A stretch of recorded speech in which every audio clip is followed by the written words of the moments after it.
Я снимаю.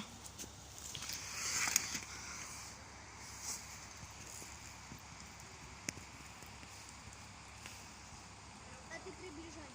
Да, я сейчас.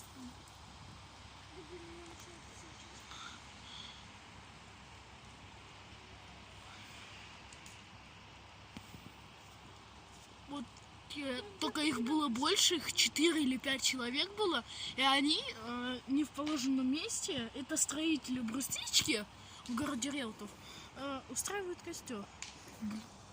Тихо, тихо.